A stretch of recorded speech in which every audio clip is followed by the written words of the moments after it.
Hello friends, welcome to my channel. ఈరోజు మరొక temple గురించి తెలుసుకునే ముందే ఈ వీడియో స్కిప్ చేయకుండా చూడండి. వీడియో మొత్తం చూడండి, నచ్చ లైక్ చేయండి, షేర్ చేసుకోండి. ఇలాంటి వీడియోస్తో మళ్ళీ మీ ముందుకు వస్తుంటా. సో ఇవాళ వచ్చి మన పూరి జగన్నాథ్ టెంపుల్ గురించి తెలుసుకుందాం. ఈ టెంపుల్ వచ్చి మన హైదరాబాద్లో రెండు ప్లేస్లో ఉన్నాయి. ఒకటి బంజారాహిల్స్లో, రెండు ఐడి బొల్లారంలో. అసలుకి పూరి జగన్నాథ్ గురించి చాలామందికి తెలియకపోవచ్చు. ఇది వచ్చి మనకు ఒరిస్సాలో చాలా పెద్ద టెంపుల్ ఉంది, పూరి జగన్నాథ్ టెంపుల్. ఆ తర్వాతకి మనకి ఇక్కడ హైదరాబాద్లో రెండు ప్లేస్లలో ఉన్నాయి. అసలుకి పూరి జగన్నాథ స్వామి యాత్రలో ఏ విధంగా అప్పట్లో మహిమలు జరిగినో తెలుసుకుందాం.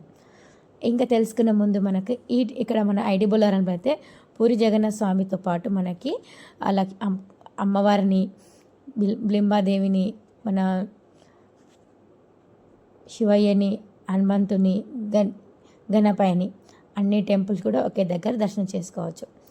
ఇది వచ్చి మనకి ఇయర్లోనే కంప్లీట్ అయ్యింది. ఇక్కడైతే మనకు ఇక్కడ ఉన్న మన సికింద్రాబాద్ ఏరియా వరకు అయితే చాలా దగ్గర అవుతుంది. మీకు ఒకవేళ ఈ టెంపుల్ గురించి ఎవరికైనా చెప్పాలన్నా వెళ్ళాలన్నా మీరు వాళ్ళకి షేర్ చేయొచ్చు. కొన్ని వందల సంవత్సరాల క్రితం జగన్నాథ్ యాత్ర తీసేవారు. అప్పట్లో పూరిలో మధ్య రోడ్లో అప్పట్లో గంగా ఉండేది. ఈ గంగ నుంచి ఆ గంగకి పూరి జగన్నాథుని యాత్ర చేసేటప్పుడు ఇక్కడ 3 రథాలు, అక్కడ 3 రథాలు పెట్టి మధ్యలో పడవ నుంచి స్వామివారిని తీసుకెళ్ళి ఊరేగింపించేవారు. అలా స్వామివారికి నచ్చేది కాదు. కొన్ని వందల సంవత్సరాల క్రితము తన ఒక భక్తురాలు ఉండేది. ఆ భక్తురాలు కళ్ళకి వెళ్ళి, నాకు ఇలా యాత్రలు చేస్తుంటే నా భక్తులు ఇబ్బంది పడడం నాకు నచ్చట్లేదు, నాకు ఇలా వద్దు, నాకు భక్తులు అందరు కలిసి నన్ను యాత్ర ఊరేగించేలా కావాలని చెప్పి ఆ భక్తురాలను కోరుకుంటాడు. ఆ తర్వాతకి భక్తురాలు ఒక దేశానికి మహారాజుకు భార్య ఉంటుంది. ఆ రాజు దగ్గరికి వెళ్ళి, నాకు ఇలా స్వామివారు కళ్ళకు వచ్చారు, ఇట్లా మన మధ్యలో ఉన్న గంగా నదిని మూసేస్తే మనము స్వామివారిని ఏ ఇబ్బంది లేకుండా ఊరేగింపు చేయొచ్చు అని అంటుంది. అది అసంభవం, అలా ఎలా అవుతుంది, గంగని ఎలా చేస్తామని. అయితే మన ప్రయత్నం మనం చేద్దామని చెప్పి రాణి ఊర్లో మొత్తము అందరికీ చెప్పిస్తుంది. ఎవరైతే ఆ నదికి మట్టి పోసి నింపనిగా సహాయం చేస్తారో వాళ్ళకు బహుమతి ఇవ్వబడునని. అలా ఎంత ఇసుక పోసినా కానీ ఆ నది తినేసేది. ఆ నదికి అసలుకి నిండేది కాదు.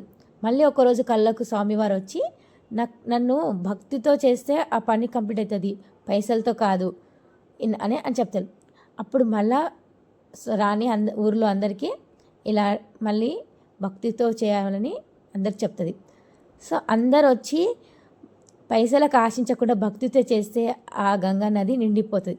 అప్పటి నుంచి స్వామివారికి ఎలాంటి ఆపద ఇబ్బంది లేకుండా అయితే రథయాత్ర పూర్తయ్యేది. కానీ ఆ రథయాత్రలో కూడా ఒక దగ్గర వచ్చి రథం ఆగిపోతుంది.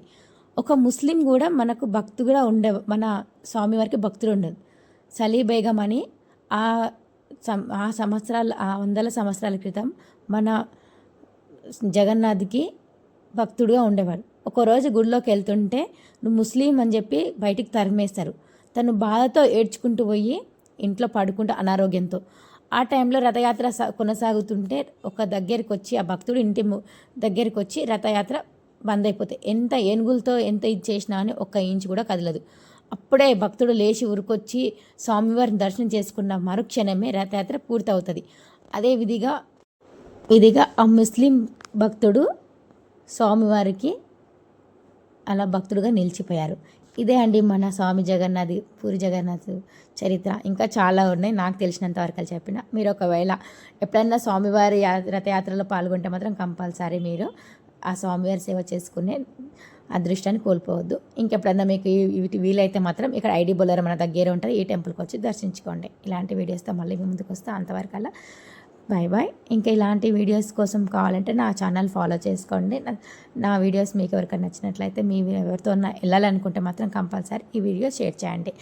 ఇంక ఇదే లాస్ట్ మన స్వామివారిని దర్శించుకోండి. ఇక్కడ లాస్ట్ ఫైనల్గా అయితే మనకైతే కృష్ణుని కూడా దర్శించుకోవచ్చు. ఈ వీడియోతో ఇప్పటితో